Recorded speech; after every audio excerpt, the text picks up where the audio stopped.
Merci pour l'invitation. Je pense, comme Simon l'a dit, ce sont des sujets qui sont pertinents puis qui ne sont pas toujours abordés de front dans les églises parce qu'on veut avoir souvent un message qui est positif. Et puis, on tend peut-être dans l'époque contemporaine encore plus à pas à fuir les choses qui nous font souffrir. On a une perspective un peu de triomphaliste de ce que devrait être l'existence. La société, quand rien ne va plus, quand il y a de la souffrance, on opte pour la mort, pour la fuite. Et puis, alors, l'Église, peut-être, a négligé ou a donné une vision un peu erronée par moment de la vie chrétienne dans la façon qu'elle présente ce que devrait être la vie chrétienne. Une vie chrétienne où la souffrance est un peu exclue, une approche de la sanctification qui ressemble plus à du positivisme par moment qu'une compréhension biblique des choses. Et puis, je pense qu'il y a un effet pervers de ne pas vouloir regarder le côté sombre ou obscur de la vie chrétienne, de l'état actuel dans notre progression.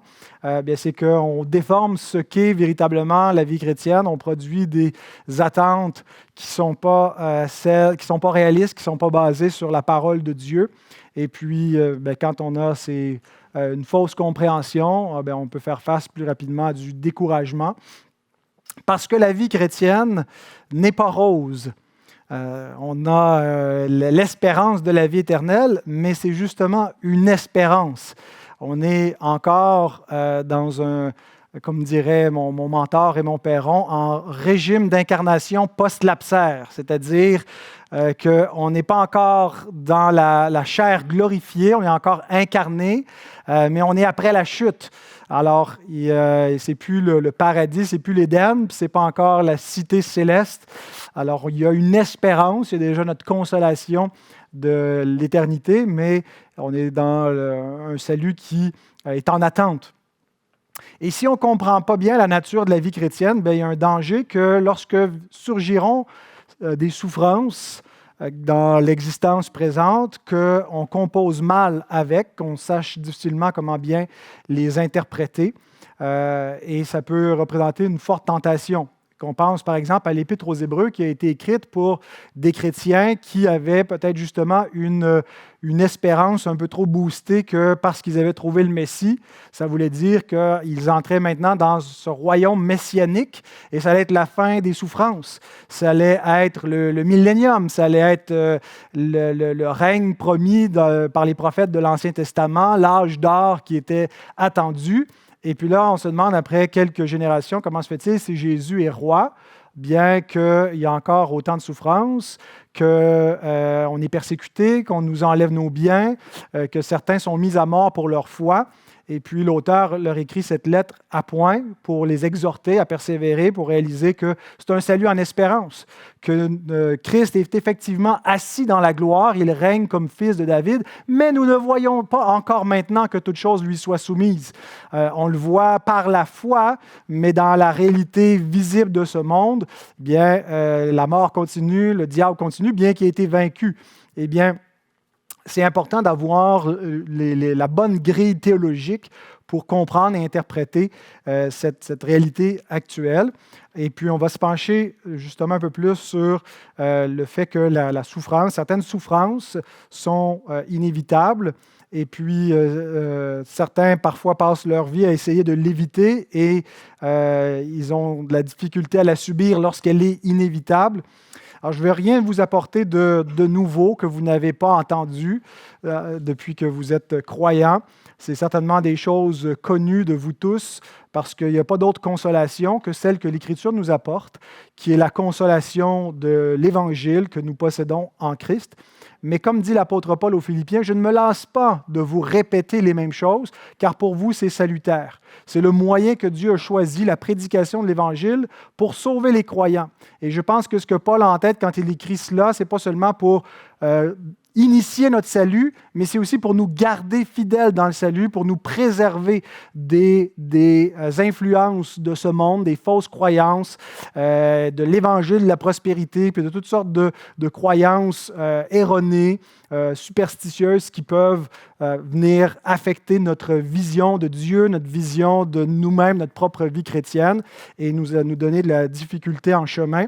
Alors, nous allons examiner les Écritures ensemble pour développer cette patience dans la souffrance et goûter à cette consolation qu'apporte l'Écriture. Alors, je vous invite sans plus tarder à ouvrir vos Bibles dans le livre des Psaumes au chapitre 13.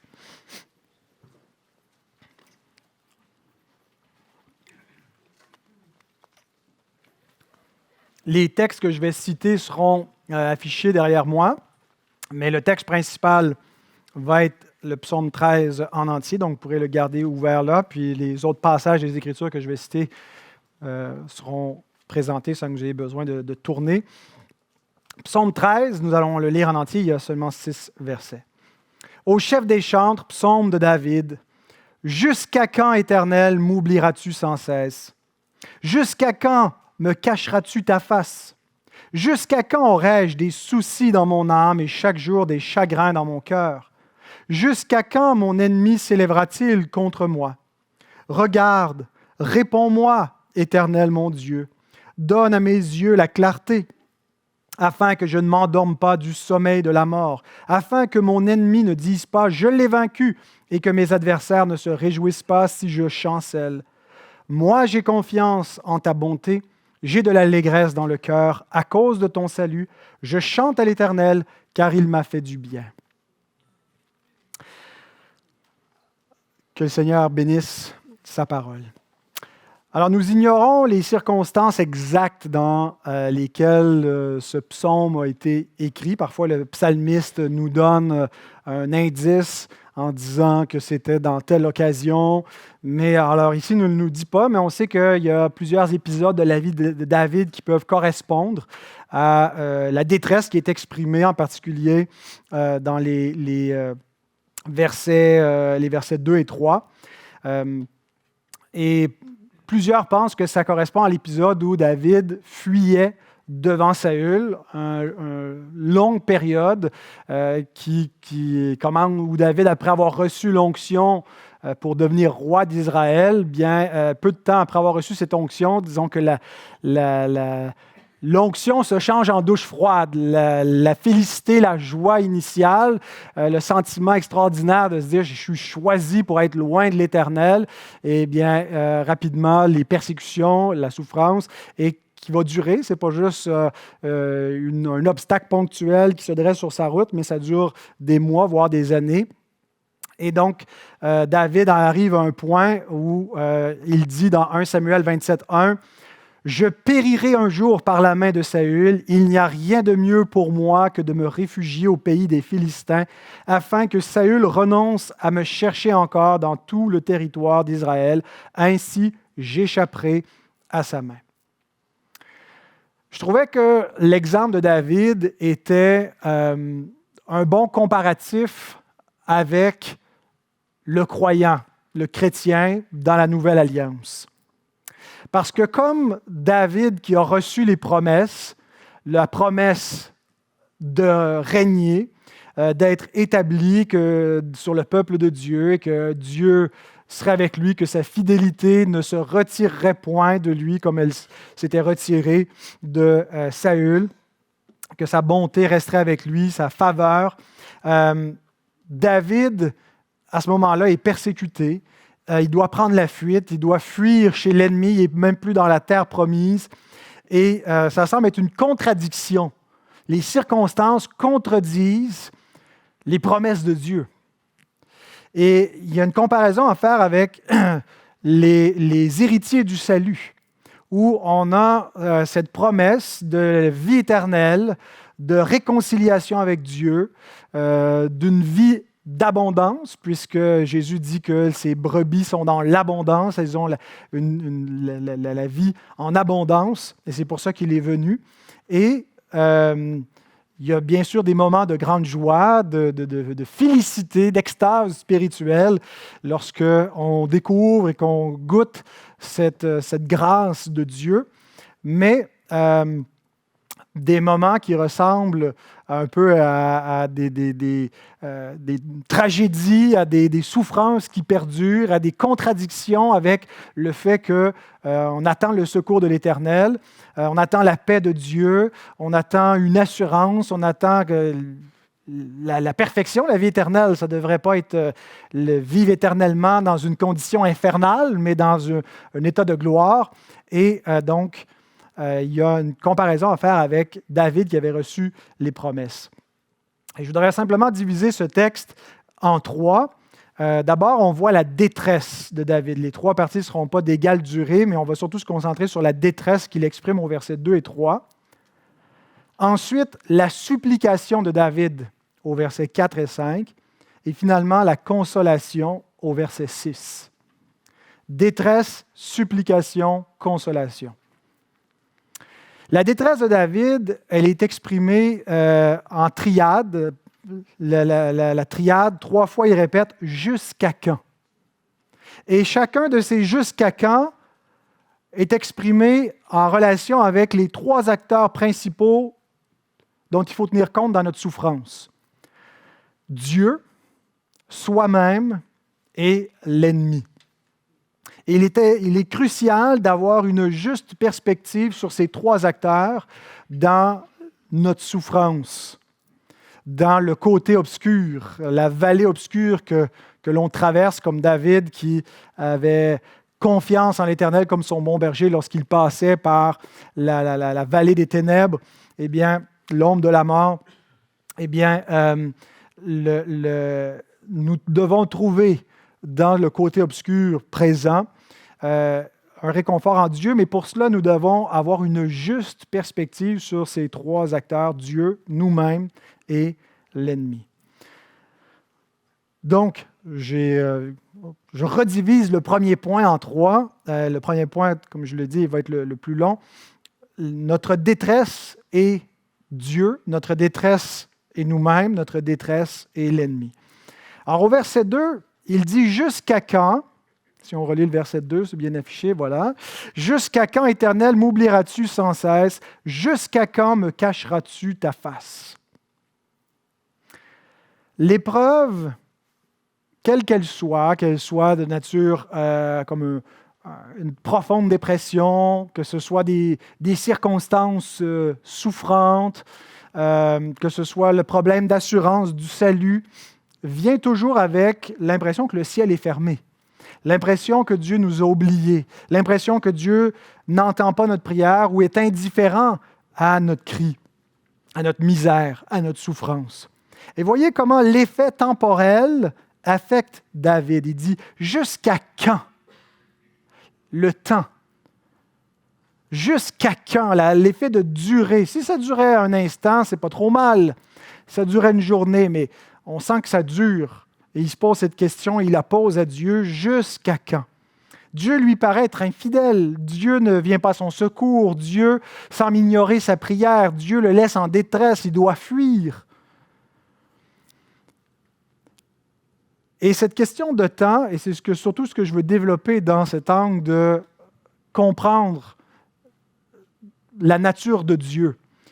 Ce que je veux développer, c'est l'éternité divine par rapport à la temporalité humaine. Et c'est absolument fondamental que les chrétiens aient une juste perspective de l'éternité divine pour être capable de souffrir patiemment. Si on n'est pas au clair sur cet attribut de Dieu, l'éternité de Dieu, on va vivre mal notre souffrance présente.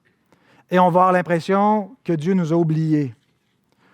Alors, il faut garder une perspective, comprendre la perspective de Dieu sur le temps et sur l'histoire. Lorsqu'on pense à l'éternité de Dieu, dès qu'on pense à l'éternité, on pense à un temps qui ne finit pas. C'est vrai que l'éternité, c'est un temps qui ne finit pas. Mais c'est aussi un temps qui ne commence pas. L'éternité, c'est la temporalité. Pour nous, l'éternité va se vivre de séquence en séquence parce qu'on est des créatures de temps, on est fini, on a une limite. Et pour nous, l'éternité, de goûter une communion éternelle avec Dieu, ça va se faire toujours de séquence en séquence. C'est quelque chose qui dure constamment, un événement après l'autre. Parce qu'on ne peut pas vivre tous les événements en même temps. On a une finitude qui nous force à vivre les événements un à la fois. Mais pour Dieu, l'éternité, c'est-à-dire, si on veut, le rapport de Dieu à l'existence, il est atemporel. Dieu n'est pas dans le temps. Il est hors du temps. Et c'est difficile pour nous, comme créatures finies, de concevoir un être éternel autre que juste une durée. Quand on fait un peu le catéchisme et de la théologie avec nos enfants, on leur explique que Dieu est éternel. Puis là, je me souviens de conversations avec mes enfants. Un de mes garçons, il dit, je comprends que Dieu finira jamais, mais je ne comprends pas que Dieu n'a pas commencé. C'est dur à comprendre. Mais il faut comprendre que l'éternité veut dire que Dieu n'est pas temporel. Il ne vit pas le temps en séquence. Pour lui, il est au présent. Il est. C'est comme ça quand il envoie Moïse, il dit « Je suis ». Dieu ne devient pas. Dieu ne change pas, il est immuable. Il est de toute éternité ce qu'il est. Il ne peut pas augmenter ou diminuer. Il n'y a pas de changement ni ombre de variation en lui. Alors, il n'est pas en train de réagir au temps. Il est constamment ce qu'il est éternellement. Mais ce Dieu éternel entre en relation avec des créatures temporelles. Et ça doit affecter notre façon de comprendre comment Dieu va traiter avec nous dans le temps. Et Pierre nous rappelle cela dans nos souffrances. Il dit dans 2 Pierre 3, 8 à 9, « Il est une chose, bien-aimée, que vous ne devez pas ignorer. C'est que devant le Seigneur, un jour est comme 1000 ans, et 1000 ans sont comme un jour. Le Seigneur ne tarde pas dans l'accomplissement de la promesse, comme quelques-uns le croient, mais il use de patience envers vous, ne voulant pas qu'aucun périsse, mais voulant que tous arrivent à la repentance. » Les méchants oublient ce facteur, mais les croyants ne doivent pas l'oublier. Les méchants ont l'impression que finalement, il n'y a pas de Dieu parce qu'il n'intervient pas dans le temps. C'est comme ça que réfléchissent les athées. Vous prétendez qu'il y a un Dieu qui est bon et qui est tout-puissant. Alors, s'il est bon et tout-puissant, il est capable d'éteindre le mal, d'arrêter le mal, et il veut le faire parce qu'il est bon, mais puisqu'il ne le fait pas, c'est probablement parce qu'il n'est pas. Mais ça, c'est ce que oublient les méchants. Ils oublient que pour Dieu, un jour est comme 1000 ans et 1000 ans est comme un jour. Ce que Pierre veut nous dire par là, c'est que Dieu n'est pas temporel. Il n'y a aucune différence pour Dieu entre un jour et comme 1000 ans. Pour Dieu, tous sont au même instant. Il n'y a pas de séquence. Et en fait, ce n'est pas Pierre le premier à affirmer cette chose-là. Pierre est en train de citer Moïse dans le psaume 90. Moïse qui rappelle cette perspective du Dieu éternel en relation avec l'homme temporel. Psaume 90, 1 à 4, prière de Moïse, homme de Dieu. Seigneur, tu as été pour nous comme un refuge de génération en génération, avant que les montagnes soient nées et que tu aies créé la terre et le monde, d'éternité en éternité, tu es Dieu. Tu fais rentrer les hommes dans la poussière et tu dis, Fils de l'homme, retournez, car 1000 ans sont à tes yeux comme le jour d'hier, quand il n'est plus, et comme une veille de la nuit. C'est là où Pierre prend sa théologie à l'école de Moïse, et il comprend que l'éternité divine fait en sorte qu'on ne doit pas oublier lorsqu'on se dit « mais le Seigneur tarde dans l'accomplissement de sa promesse ». Le salut ne vient pas, les méchants prospèrent, les justes souffrent. Il n'accomplit pas son jugement sur les impies comme il le dit, et il ne délivre pas ses enfants comme il le promet.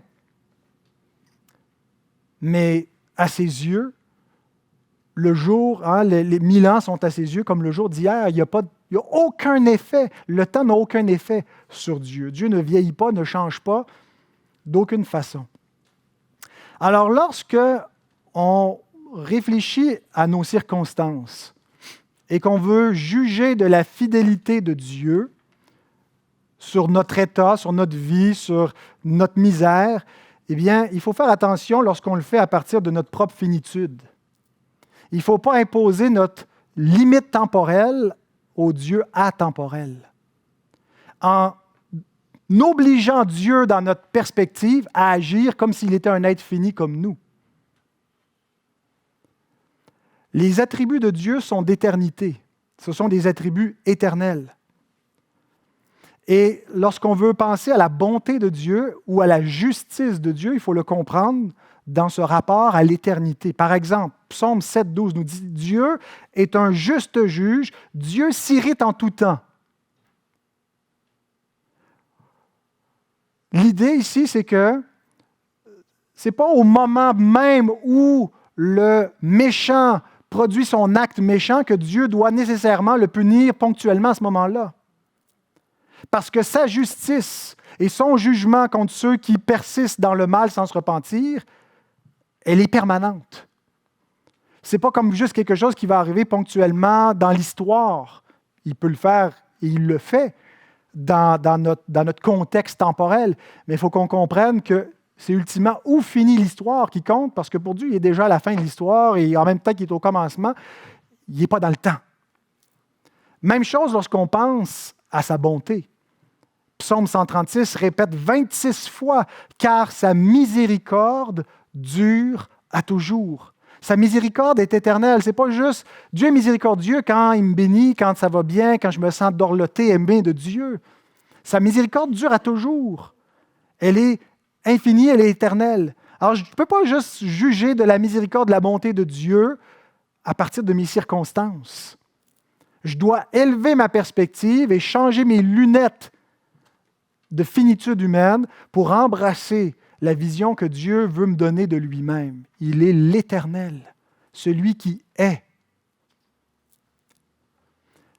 Ceci étant dit, ça ne signifie pas qu'il n'y a jamais de secours ponctuel de Dieu.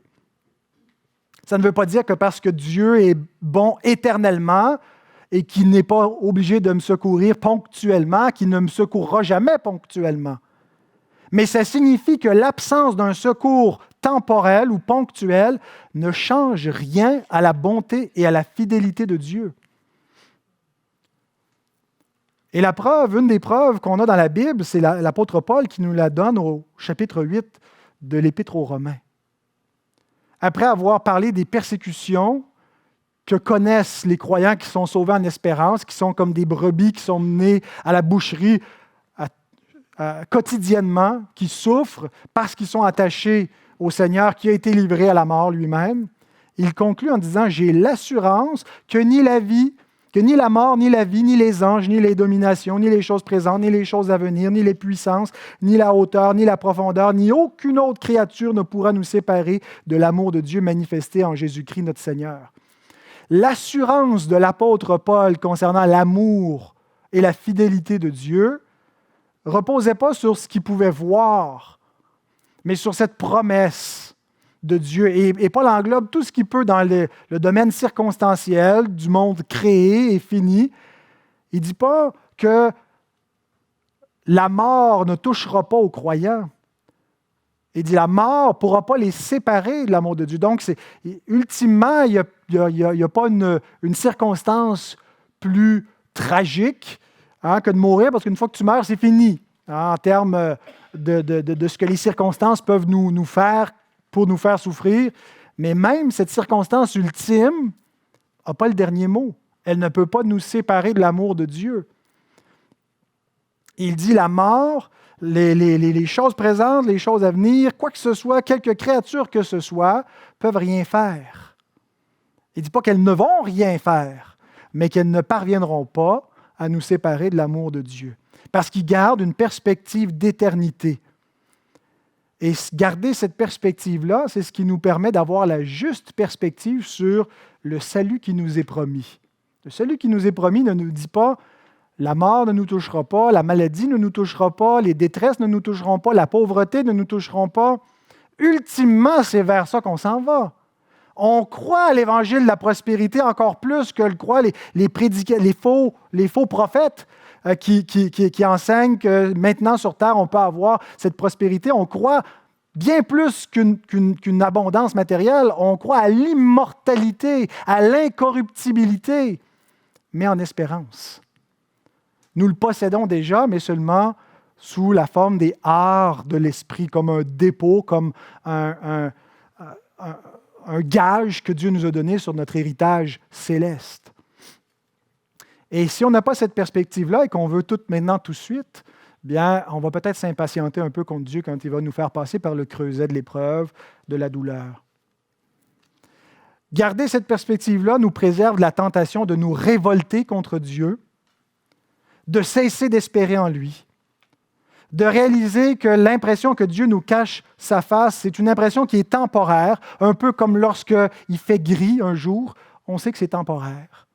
On sait qu'au-delà de ce que nos yeux voient, il y a un soleil qui continue de briller, qui lui n'a pas changé dans sa radiation, dans sa luminosité. Et il y a quelque chose qui s'interpose, mais il demeure là.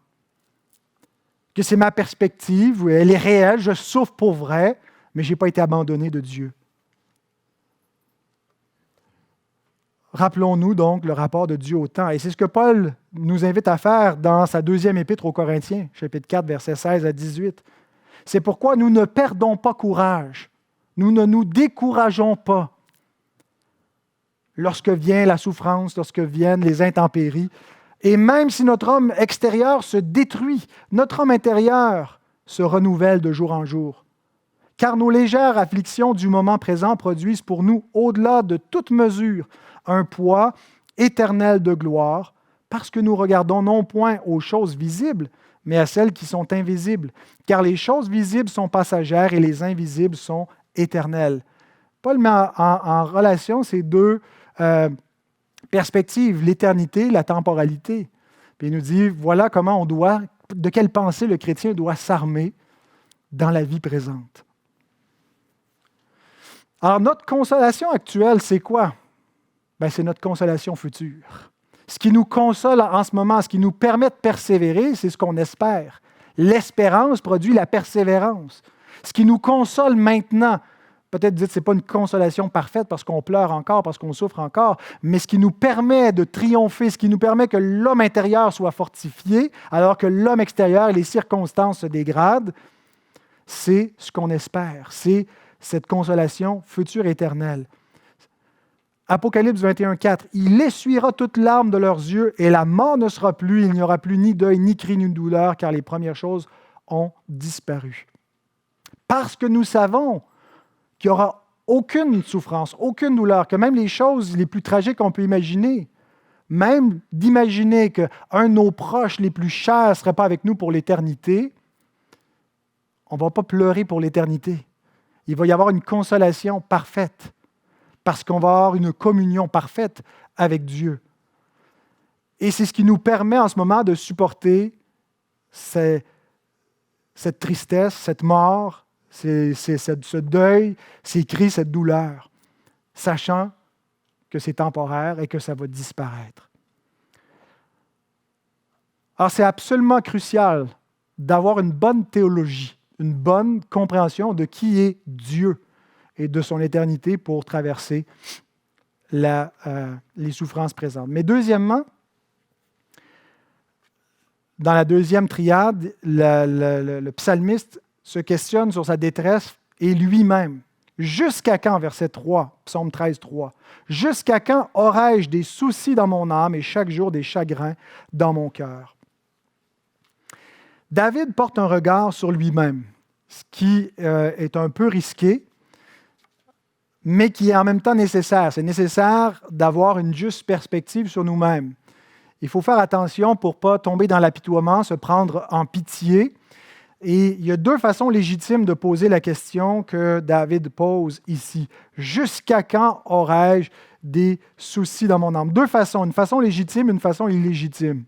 La façon légitime, c'est de dire, OK, je sais que ça ne durera pas à jamais. Je sais qu'il y a une consolation éternelle. Et Seigneur, aide-moi à persévérer. Jusqu'à quand ça va continuer pour que je puisse demeurer fidèle? Viens à mon secours. Mais il y a une façon illégitime qui serait de comprendre ces paroles-là, c'est de dire, j'en ai assez enduré. C'est fini, j'en veux plus, Seigneur, je refuse. Je ne ferai pas un pas de plus avec toi à demeurer fidèle dans cette tentation. Si tu ne me secours pas, j'abandonne. De menacer Dieu, de dire pourquoi moi, de se plaindre, de s'apitoyer. L'Écriture ne nous donne pas une caution pour agir ainsi. Elle condamne une telle attitude.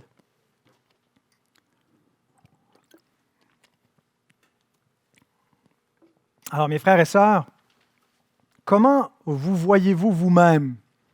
Comment nous voyons-nous dans le présent siècle mauvais avec les souffrances rémanentes que nous avons endurées? Comment est-ce qu'on interprète ou quelle posture est-ce qu'on prend par rapport au bien-être qu'on n'a pas toujours? Et quand on voit peut-être que d'autres, quand on se compare, des fois on se compare aux autres, et puis on a l'impression que les autres l'ont plus facile, que leur mariage va mieux, ou que leur santé est plus enviable, ou leur situation matérielle est plus enviable que la nôtre. Est-ce qu'il se développe dans notre cœur ces sentiments, ces pensées que moi aussi, j'ai droit, comme les autres, au bien-être qu'ils ont? C'est injuste. Est-ce qu'on se voit comme une victime? Comment interprétons-nous nos souffrances? Quelque chose qui est injuste, c'est une pure perte, Dieu m'a oublié. Nous devons impérativement apprendre à prier cette prière que Jésus nous a donnée dans le modèle par excellence de la prière de notre Père, où il nous dit que nous devons prier que ta volonté soit faite. Et Jésus, non seulement nous a enseigné par un modèle de prière, mais aussi par son propre exemple. À l'heure de son agonie dans le jardin de Gethsémani, où il a fait cette prière lui-même. Il y a ma volonté humaine d'éviter la coupe de la colère de Dieu, mais toutefois que ce ne soit pas ma volonté qui soit faite, mais la tienne. J'ai aimé beaucoup ce commentaire de Thomas Watson qui explique ce que ça veut dire que ta volonté soit faite lorsqu'on dit à Dieu. Ça réfère à notre obéissance active et notre obéissance passive. Il dit, nous prions pour deux choses. Premièrement, pour une obéissance active, afin que nous puissions faire activement la volonté de Dieu dans tout ce qu'il commande. Deuxièmement, pour une obéissance passive, afin que nous nous soumettions à la volonté de Dieu patiemment dans ce qu'il inflige. Surtout quand on réfléchit au fait qu'on est sauvé par la parfaite obéissance de Christ, active et passive, que Christ a fait tout ce que Dieu commande et il a enduré tout ce que Dieu lui a infligé. Et que c'est par sa mort où il a subi passivement, dans sa passion, notre condamnation, et que par sa vie parfaite, il nous a obtenu la justice qui donne la vie, qui nous donne droit à la vie éternelle. Eh bien sûr, ce n'est pas notre obéissance qui nous justifie, mais notre obéissance doit se rapprocher, elle est modelée sur celle de Christ. Et nous devons apprendre, comme Christ, à renoncer à nous-mêmes, prendre notre croix pour le suivre. Et ça implique donc d'obéir activement à ce que Dieu nous commande de faire, que même si on trouve ça pénible dans nos circonstances de demeurer fidèle, d'obéir, et qu'on a envie de faire comme Asaph dans le psaume 73 en disant « C'est en vain que j'ai lavé mes mains dans l'innocence, je regarde les méchants, puis moi aussi j'ai envie de vivre selon mes propres désirs, plutôt que de renoncer à moi-même pour obéir à Dieu. » Mais plus tard, il se ressaisit quand il entre dans le temple et que sa perspective change, puis il réalise la perspective d'éternité, puis il voit la fin de toute chose, puis où finit le méchant, et que ce n'est pas en vain que j'obéis activement à la volonté de Dieu. Mais je dois aussi accepter en disant que ta volonté soit faite, c'est-à-dire de souffrir passivement et patiemment ce que Dieu inflige, sachant qu'il est souverain sur toutes circonstances, qu'il n'y a rien qui nous arrive par hasard, que les cheveux de notre tête sont comptés, qu'il ne tombe pas un moineau par terre sans la volonté de notre Père qui est dans les cieux. Alors, comment est-ce qu'il peut nous arriver quoi que ce soit qui ne s'inscrit pas dans son plan? Alors, si c'est la volonté de Dieu, que ta volonté soit faite. Dans les petites épreuves, c'est plutôt facile de dire ça dans le quotidien, ou des fois c'est un peu morose, mais on prend notre mal en patience, les petits bobos, les petites intempéries, les imprévus, les souffrances de la vie de famille. Mais dans les grandes épreuves, dans les dépressions profondes, les détresses, dans les tragédies, les deuils les plus atroces, Dieu qui reprend ton enfant, ta santé, ta vie, sommes-nous prêts? Dieu a pour ses enfants un programme de souffrance pour nous rendre conformes à son Fils. Le Fils auquel, bien qu'il était Fils, a appris l'obéissance par les choses qu'il a souffertes. Qui pense qu'il va s'épargner ce chemin-là? si c'était le chemin que Dieu avait pour son propre Fils? Dieu nous doit-il quelque chose? Nous lui devons tout, à commencer par notre soumission et notre obéissance. Nous devons faire nôtre ces paroles de Job qui dit « Voici quand même il me tuerait, je ne cesserai d'espérer en lui. » Et vous savez qui les a accomplis parfaitement, ces paroles? C'est Christ, qui sous la colère de Dieu continuait d'espérer en la bonté de son Père. C'est le seul martyr qui est mort, non pas avec la faveur divine, mais avec la colère divine, et qui est demeuré parfait, impeccable dans sa foi et sa confiance en Dieu. Or, nous, quand nous souffrons, ce n'est pas sous la colère de Dieu.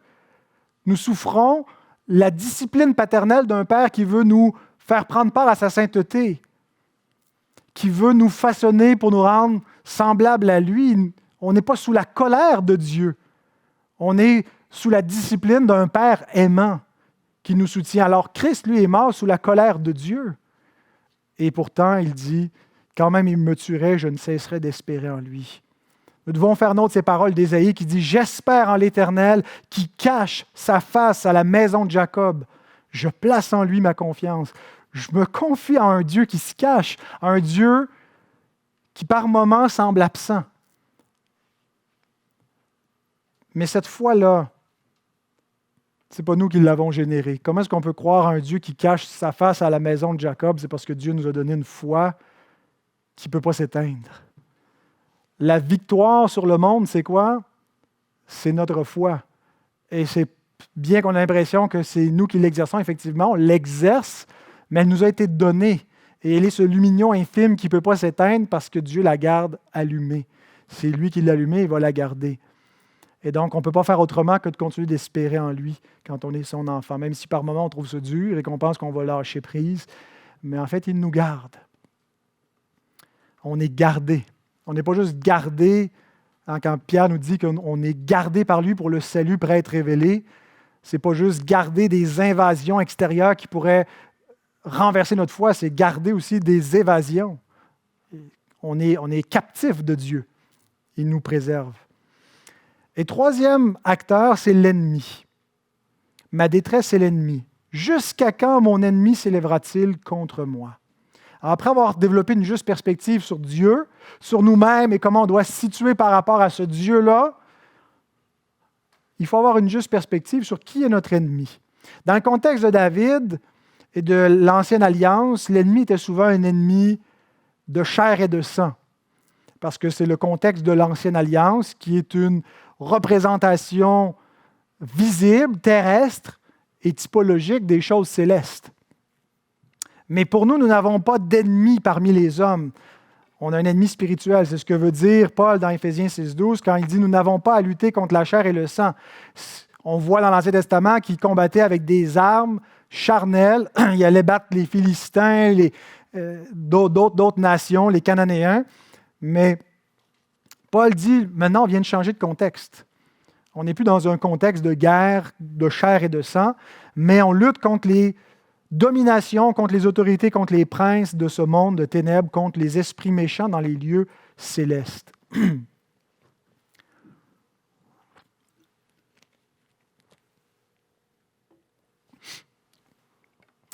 Alors nous devons développer une juste perspective concernant notre ennemi. Notre ennemi, ce n'est pas les autres. Notre ennemi, ce n'est pas les gens qui nous ont fait souffrir. Notre ennemi, ce n'est pas notre passé, ce n'est pas nos circonstances. Bien sûr que tout ça peut contribuer à exacerber notre souffrance, notre douleur, mais voyons-le différemment. Ça contribue à faire croître notre sanctification et notre patience. Élever des enfants aussi, ça contribue à cela. Et nos enfants ne sont pas nos ennemis pour autant. Mais notre ennemi, ce sont des puissances spirituelles hostiles à notre bien spirituel. Notre ennemi, ça commence par notre propre péché, notre propre nature pécheresse. Et le mensonge que le monde croit et que le diable veut nous faire croire, celui qui est le prince de ce monde.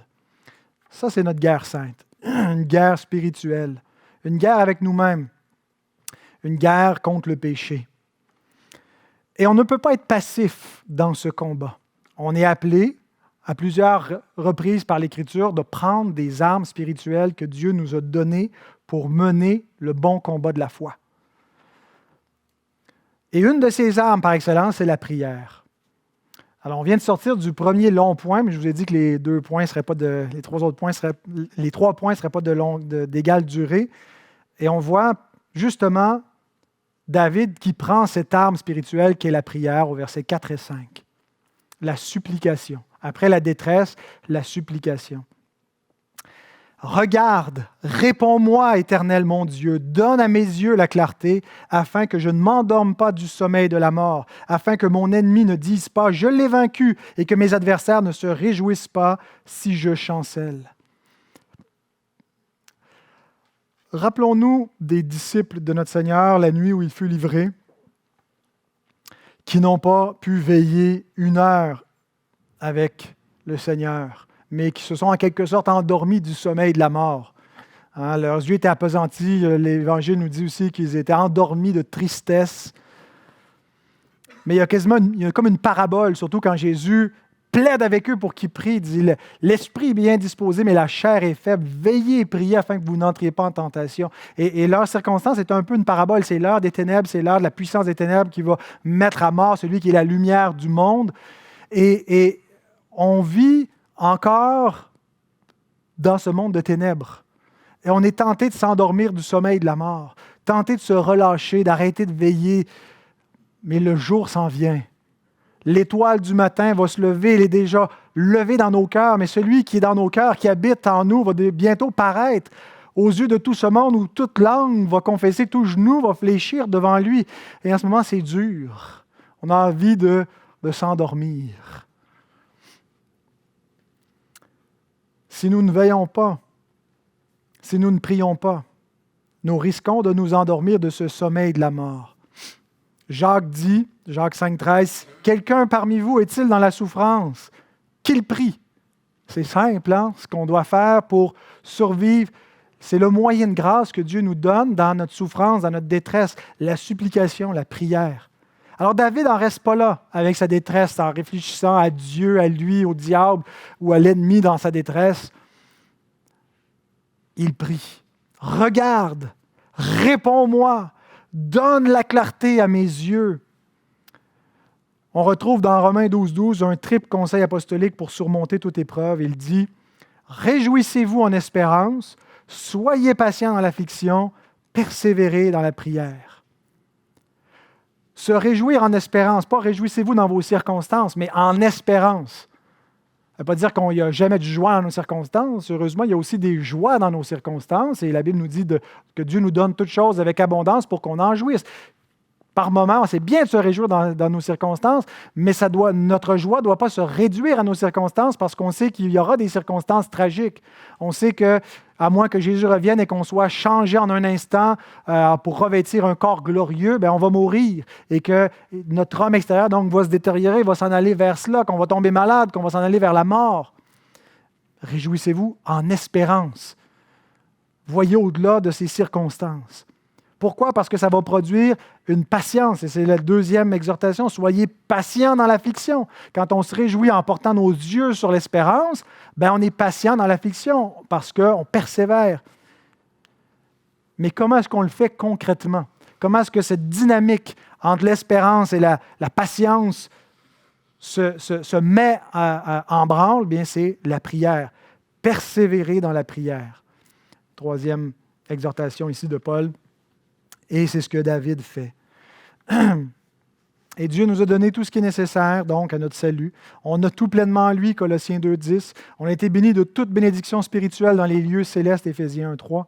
Et il nous a donné tout ce qui contribue à la vie et à la piété, 2 Pierre 1, 3 et 4. Et pour ça, on a besoin de demeurer dans une communion étroite avec lui. C'est comme l'histoire de ces deux mendiants. Chaque jour, mendiait pour vivre. Et puis, chaque jour, il y avait un homme riche qui passait avec son complet, bien habillé, et s'arrêtait vers le premier mendiant pour jaser avec lui. Et dès qu'il voyait cet homme riche arriver, s'étonnait un petit peu de ce qu'un riche s'arrête pour lui parler plutôt que de l'ignorer comme faisaient bien d'autres. Et avait les yeux sur ce que cet homme pouvait lui donner. Alors, l'homme riche lui parle, il demande comment ça va, mais l'autre n'est pas vraiment intéressé à parler avec. Il n'est pas vraiment intéressé à développer une amitié ou quoi que ce soit. Il dit, c'est un homme riche, moi je suis pauvre, alors, un et un font deux, il a juste à m'aider. Et puis, finalement, l'homme riche continue son chemin, fait rien pour lui donne pas grand-chose, et il arrête un autre mendiant qui l'aidait. Et puis, un jour, ces deux mendiants discutaient ensemble, et le deuxième, qui recevait beaucoup de l'homme riche, dit, quel homme bon, quel homme généreux, qui a un cœur tendre et qui prend soin des pauvres. Puis l'autre, il dit, est-ce que tu veux rire de moi? Il dit, chaque jour, cet homme-là passe devant moi, puis il vient en fait rire de moi dans ma misère. Il vient pavaner avec sa richesse, ses moyens, lui qui a besoin de rien, juste pour me faire souffrir et rien me donner. Et le deuxième lui dit, mais tu ne vois pas que c'est toi qui es le problème? Il dit, chaque jour, il vient t'offrir son amitié. Il ne veut pas juste te donner une poignée de change dans ses poches. Il dit, moi, il a pris soin de moi. Il dit, parce qu'on est devenus des amis. Il m'amène manger au restaurant. Il s'occupe de moi parce qu'on est devenus des amis.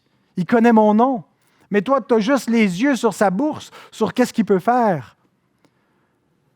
C'est comme ça que certains chrétiens agissent. On voit Dieu qui a toutes les possibilités de nous rendre heureux. Et la façon que Dieu veut nous rendre heureux, c'est par une communion avec lui. Ce n'est pas juste dans qu'est-ce qu'il peut faire pour changer nos circonstances. C'est en se faisant connaître en nous. C'est en marchant avec nous. Et c'est ce que la prière fait. C'est ce lieu d'intimité. Entre dans ta chambre pour être vu et connu de ton Père. Ouvre-lui ton cœur. Alors prenons-nous ces moyens-là. On peut tout comprendre théoriquement, ce salut, et jamais le mettre en pratique. Jamais vraiment apprendre à dépendre de Dieu, à marcher avec Dieu comme notre ami. Et peut-être on se dit, quand ça ira mieux, je le ferai, quand Dieu me donnera à cœur. On a un ami qui vit des temps un peu difficiles, qui reste chez nous, puis on l'exhorte beaucoup à faire l'exercice avec nous. On essaie d'avoir une discipline familiale le matin, faire 20-30 minutes d'exercice, puis il est plus ou moins motivé, mais il se dit, quand je vais avoir de l'énergie, je vais faire de l'exercice. C'est pas tout à fait comme ça que ça marche. Quand tu vas faire de l'exercice, tu vas avoir de l'énergie.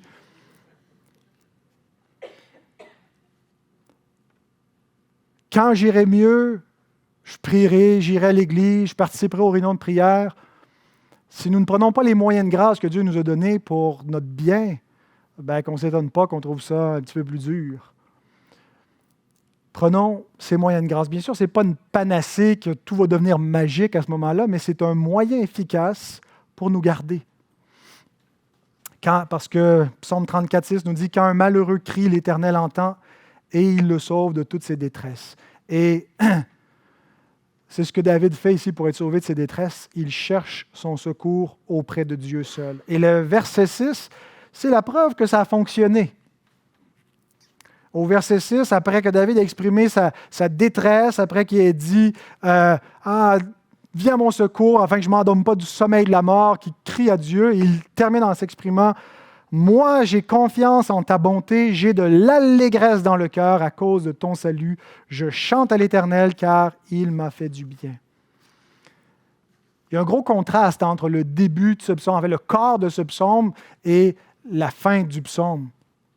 On ignore si David l'a écrit d'un seul jet ou s'il y a eu une pause entre le début et la fin. Mais le contraste est frappant. Jean Calvin écrit dans son commentaire sur les psaumes, il dit « Toutes les fois que nous nous mettons à prier, nous devons nous tenir prêts à chanter les louanges de Dieu. » On vit en détresse, mais on doit être prêt à terminer avec des louanges et de l'allégresse. Peut-être ne sommes-nous pas entièrement libérés de la tristesse, mais il est néanmoins nécessaire que cette joie de la foi s'élève au-dessus et mette en nos cœurs un chant de l'allégresse qui nous est promise. Même si nous ne l'expérimentons pas encore maintenant, C'est ce que ça veut dire se réjouir en espérance. Se réjouir en portant nos yeux plus loin que nos circonstances présentes, mais ça nous amène un petit peu de cette joie de l'éternité dans notre présent maintenant et de se mettre à louer et à adorer Dieu et à bénir Dieu. Alors voulons-nous nous réjouir dans le Seigneur? Qu'est-ce qui fait la joie de David à ce moment-là? Pourquoi David se réjouit-il? Qu'est-ce qui est la cause de sa joie?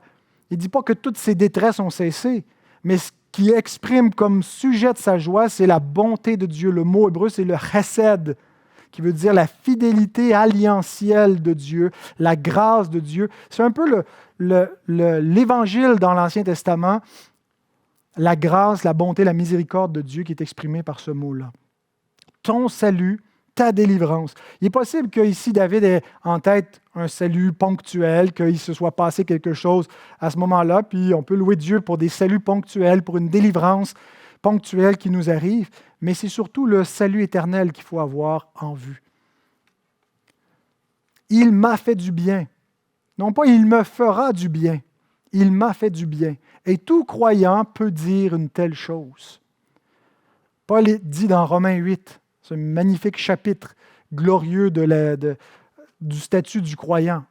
Romains 8, 30. Ceux qu'il a prédestinés, il les a aussi appelés. Ceux qu'il a appelés, il les a aussi justifiés. Ceux qu'il a justifiés, il les a aussi glorifiés. C'est étonnant qu'on n'a pas un futur ici. Parce qu'on pense toujours dans notre ordo salutis, avec l'ordre du salut qui est prédestiné, c'est en arrière. Appelé, c'est au moment de la conversion. Justifié aussi. On est sanctifié présentement, puis on va être glorifié à la résurrection. Ce n'est pas encore arrivé, il n'y a personne qui est parvenu. Mais il dit, il les a aussi glorifiés. C'est un aoriste dans le texte original, c'est-à-dire c'est comme un passé simple, c'est accompli. De quelle façon est-ce qu'on peut affirmer une telle chose? Est-ce que Paul, c'est juste stylistique ou il s'est trompé de temps de verbe? Bien, en Christ, nous sommes déjà assis dans les lieux célestes, dans la gloire. Le salut consiste à être unis avec un Sauveur qui est glorifié. Nous ne croyons pas à un Sauveur qui est dans la tombe. Nous croyons à un Sauveur qui est exalté, qui est dans la gloire céleste et qui règne sur toutes choses et qui attend que ses ennemis deviennent son marchepied. Un Sauveur qui a triomphé. Et nous sommes glorifiés en Christ en étant unis parce qu'il est dans la gloire. Éphésiens 2,6, dernière citation, « Il nous a ressuscités ensemble. » La résurrection des morts a déjà commencé et nous sommes ressuscités avec Christ. Mais l'effet de cette résurrection que nous possédons déjà, c'est ce que je pense que l'apôtre Jean appelle la première résurrection. Pour moi, ma compréhension que la première résurrection, c'est que c'est la nouvelle naissance. Il n'y a pas deux résurrections, il y aura un événement d'une résurrection finale, mais ceux qui auront part à la résurrection glorieuse, c'est ceux qui sont déjà ressuscités en Christ. Et l'effet de la résurrection en Christ, c'est la régénération. C'est le début, c'est la phase 1 de la résurrection finale. Il nous a ressuscités ensemble et nous a fait asseoir ensemble dans les lieux célestes en Jésus-Christ. Et la perspective que le Nouveau Testament nous donne sur la vie chrétienne, c'est ce déjà et ce pas encore. C'est qu'on réalise notre position en Jésus, qu'on réalise notre statut glorieux et que les promesses de Dieu sont pas juste à venir, sont déjà accomplies parce qu'elles concernent premièrement Christ et ceux qui sont unis à lui. Alors ça nous demande juste un peu de patience pour arriver jusqu'au bout. Mais cet évangile-là, c'est ça, notre consolation. C'est ce qui essuie toute larme et qui permet déjà de mettre dans nos cœurs, par le Saint-Esprit, par l'espérance, de nous apporter la consolation qui est suffisante pour qu'on continue d'avancer. Prions.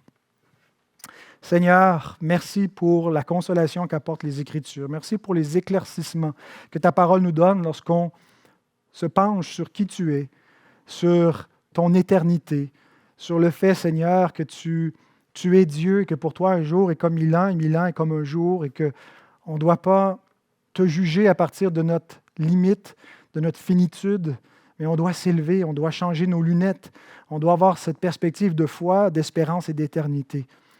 Parce que, Seigneur, non seulement tu nous promets quelque chose de futur, mais en fait, tu l'as déjà accompli. Tu l'as déjà accompli, Seigneur, par Christ. Et Seigneur, tes promesses sont oui et amen en lui, il n'y a rien à ajouter. Tout est accompli. Il a tout fait, il a tout achevé. Il est dans la gloire. Et Seigneur, on comprend qu'il reste des choses parce que notre salut se développe en espérance. Mais Père, on te prie de nous donner la persévérance, de nous donner la patience, de nous donner, Seigneur, de la foi ferme pour continuer d'avancer sans se décourager, peu importe les douleurs du temps présent, qu'on y trouve une consolation, sachant qu'elles sont toutes petites dans cette perspective d'éternité. Et c'est dans le beau nom de notre Sauveur Jésus, ton Fils, notre Roi, qu'on te demande ces choses. Amen.